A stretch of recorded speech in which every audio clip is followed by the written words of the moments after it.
quelqu'un sur vous. Vous menacez la vie physique. Mais vous n'avez pas peur des hommes de Dieu. Vous n'avez pas peur de la présence de Dieu. Vous n'avez pas peur du nom de Jésus-Christ. Moi, mon Jésus là, il n'est pas resté dans le tombeau. Oui. Moi, je ne le dis pas pour te faire plaisir. C'est vrai, la Bible parle de Jésus. C'est vrai, la Bible dit que Jésus est. Mais j'ai vu Jésus. J'ai touché Jésus. Je vis Jésus. Et si je suis en vie, c'est pas Jésus. C'est avec Jésus. Et c'est pour Jésus. Et je resterai avec Jésus. Si les hommes veulent qu'ils m'aiment, s'ils veulent qu'ils m'aiment, s'ils veulent qu'ils me respectent, s'ils veulent qu'ils m'adorent, mais je dis Jésus. Je vous dis la vérité. Vous avez peur des hommes, vous les respectez, mais vous n'avez aucune considération pour Dieu. Si c'était un maquis qui était ici, l'on aurait dansé jusqu'au petit matin. Mais parce que c'est Jésus, asseyez-vous ici, on refuse. Levez-vous et priez, on ne peut pas prier. Adorer Dieu, on ne peut pas adorer Dieu. Quand son nez arrive, chacun prend son sac et il s'en va. Vérité. Dieu, votre petit frère, c'est vous qui l'avez créé. Faites attention à vous. Le Dieu qu'on adore, il ne bénit pas seulement. Avec ça, tu fais 40 ans, 45 ans, 50 ans dans l'église. Tu dis le nom de Jésus, ta vie ne change pas. Parce que les pasteurs n'ont pas prié pour toi. Ou bien le Jésus dont il parle n'a pas été ressuscité. Le thème de mon message, je prie et Dieu m'exauce. Mais quand toi tu pries, est-ce que tu es exaucé? Si tu n'es pas exaucé, pourquoi est-ce que tu n'es pas exaucé? Si tu jeûnes et que tu n'es pas entendu écouter, pourquoi tu ne l'es pas?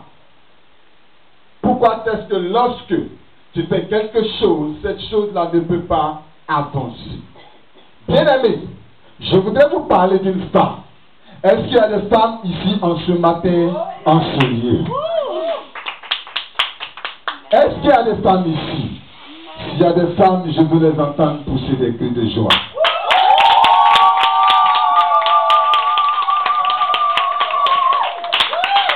Savez-vous pourquoi je dis ces choses? Mine de rien, avant, je t'informe. C'est pas avant que j'ai commencé à apprendre à servir Dieu. Beaucoup parmi vous m'appellent par mon nom propre. Je suis d'accord parce que c'est le nom que ma mère m'a donné, mon père m'a donné. Mais je t'informe. J'ai commencé à servir Dieu depuis ta loi. Dieu s'est révélé à moi la toute première fois dont j'ai pris connaissance que c'était vraiment Dieu. C'était en 1989. Où j'ai été appelé au ministère en tant qu'homme de Dieu. Et puis j'ai commencé à apprendre auprès des pasteurs. C'était un mercredi au lycée 1 de Dallas. J'étais en classe de 5e. En 1997. Et puis il faut calculer que aujourd'hui on est arrêté là. Donc je suis un doyen. Amen.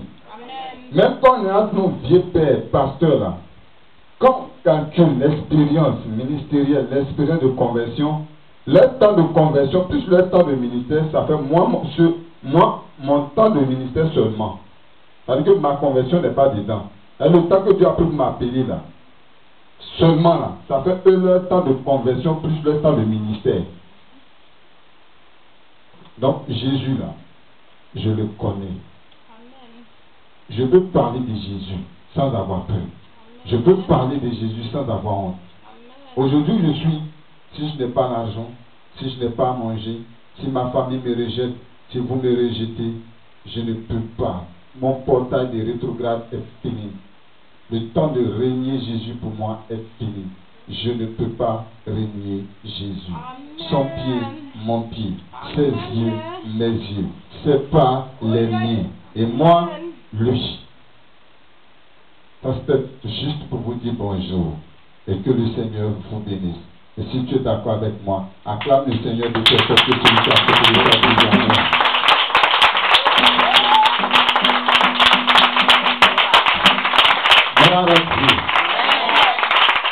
vie chrétienne n'est pas un jeu. Bien-aimés, on va prendre nos Bibles. Je ne serai pas long, mais quand tu vas arriver chez toi à la maison, il te faudra lire ce passage. Luc le chapitre 7,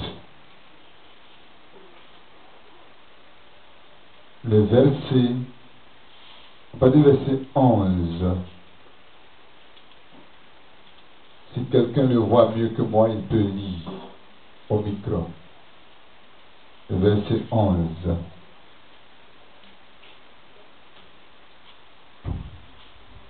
On lit la parole. Le jour suivant, Jésus alla dans une ville appelée Naïm. Amen. On va aller pas à pas. Le jour suivant, ce qui veut dire qu'il y a eu d'abord un premier jour. Et Jésus-Christ va aller à un endroit nommé Naïm. Naïm est une ville. Amen. Les femmes, vous voyez, les têtes des gens commencent à tomber. Ce dont je parlais. Si tu dis au babo, où vous étiez assis ici, tes têtes n'allaient pas tomber. Tu es assis et ta tête tombe. À Naïm, Jésus faisait son entrée. Et cette ville de Naïm avait une particularité. La particularité de Naïm, c'est que c'était une ville où l'on tissait et l'on tisse les meilleurs tapis de la terre. Alléluia. Et Naïm, géographiquement parlant, est situé en Iran. Iran. Amen. Le pays d'Iran. C'est de ce pays-là que sort Naïm, qui est une ville, qui avait pour particularité les tapis. Et l'histoire dit que les tapis de l'Iran, les tapis de Naïm, les tapis qui sortent de Naïm, des habitants de Naïm, sont les meilleurs tapis de la terre. Alléluia. Amen. Mais regarde, dans cette forte richesse, il va avoir une femme qui ne va pas porter le nom que va lui donner ses parents, mais va porter un nom conditionné, un nom circonstanciel, c'est-à-dire le nom de veuve. Alléluia. Amen. Une femme veuve. Et cette femme veuve-là, la Bible dit qu'elle va perdre son unique fils. Or, quand l'on dit unique, ça veut dire qu'avant et après, il n'y a pas autre. Alléluia. Amen. Cette chose, cette personne est égale à elle-même.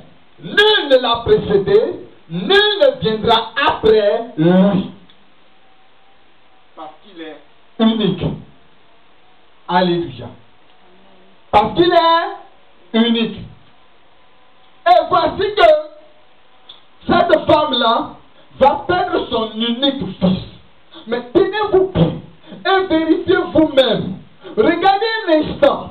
Une femme vivant avec son mari et son enfant, son unique enfant, son enfant qui est son futur papa, son enfant qui est son avenir, son enfant qui est son espoir, son enfant qui est son devenir, son enfant qui est sa source de motivation, sa raison de chercher de l'argent, sa raison de travailler. Cette femme-là va perdre son enfant. Mais dorénavant, la Bible déclare qu'elle va d'abord perdre son mari. C'est-à-dire que les trois personnes qui vont dans la maison, la femme va perdre son mari, la femme va perdre son enfant. Alléluia. Gloire à Dieu. Amen. La femme va se retrouver toute seule, sans espoir. Une femme qui vivait dans la joie, dans l'harmonie avec son fils, dans l'harmonie avec son mari, va perdre son mari et va perdre son unique fils.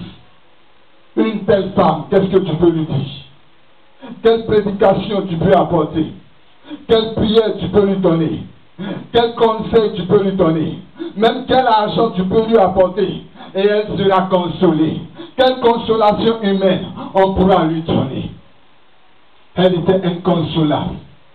Je suis sûr que cette femme ne pleurait pas parce que son enfant venait de mourir. Mais quand elle regarde à la fois son mari qu'elle venait de perdre, et à la suite encore, peut-être que ça fait 3 mois, peut-être que ça fait 6 mois, tout au plus